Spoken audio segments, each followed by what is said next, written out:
The Premier spoke this morning about, and we have as well, this triple threat that a lot of people have managed to get through somehow over the past 12 months. You had the fires, then you had COVID, and now you got the floods as well. How are people in your electorate holding up? Well, some of them aren't holding up too good, Peter. You know, like it's been a horrid 12 to 18 months, particularly for the people around Penrith and north of Penrith. Even though the sun is shining today, a lot of them are still sandbagging their properties, particularly around the town of Londonderry, in low-lying areas around the river.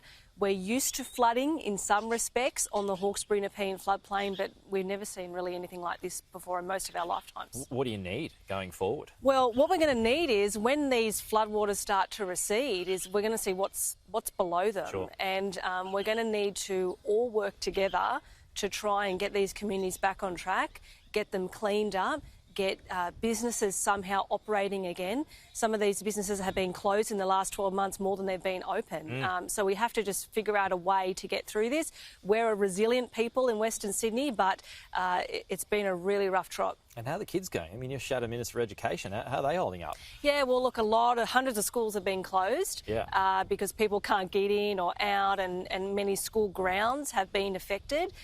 It's been a pretty rough trot for school kids as well in New South Wales, with online learning off and on. Kids also are resilient, but I think we just need to all work together, all levels of government, to get these communities back on track. Yeah, I mean, there could well be a lot of trauma there, a lot of hidden trauma, given what's going on with the bushfires, again, that triple threat that we talked about. And then you had drought before all of that. Yeah. Look, Australia can be a tough country. Yeah. And I think we've seen this over the past 12 to 18 months. But the stories we've seen over the past 3 or 4 days of communities really rallying together give me hope that as a region we will get through this, as long as we get the support from all levels of government to get people back on track. Speaking of getting through, we've spoken a lot about this. The volunteers, the work of the SES volunteers, extraordinary, hasn't it been? Well, the SES, I mean, like, how much more can we be admiring of these amazing volunteers? You know, when I was at Penrith SES recently, they were taking me through just how many people they had on the ground checking on areas that had been flooded, and there's really not that many of them. They're putting in so many hours to keep all of us safe. We've all seen those pictures of them wading through really dangerous floodwaters. They're telling us, don't go in, but they actually put their own lives on. They go through these floodwaters so that the rest of us can remain safe. Warragamba Dam. Yep. The wall. Yeah. Should it be raised? Well, the real issue is that government haven't really done enough to invest in flood evacuation routes.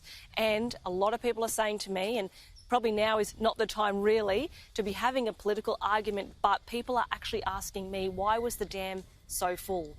Why was there not more released in the recent past? Because the government knew that this period was coming. Not enough time, though. There wasn't enough time, to be fair. I mean, that would have to have been done months in advance, and you just don't know when this is coming. The other problem with that argument is that if you needed to drop it to, say, 25%, what if the rain event was a fizzer? You'd be crucified. Yeah, I mean, all that is true, as well as the fact that a lot of the people who have been affected by this flooding, particularly in the areas around Penrith, actually exist in areas that are below the wall.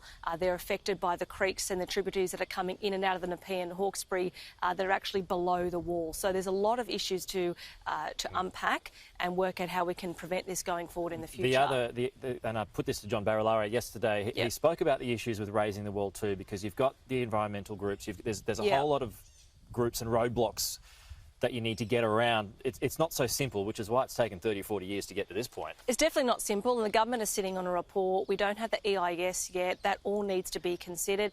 It's not as simple as some people will have the community believe, but we definitely need to look at all the options to make sure that we're not going through this again. OK, Prue, thanks for your time this morning. Thank you, Appreciate Peter. that.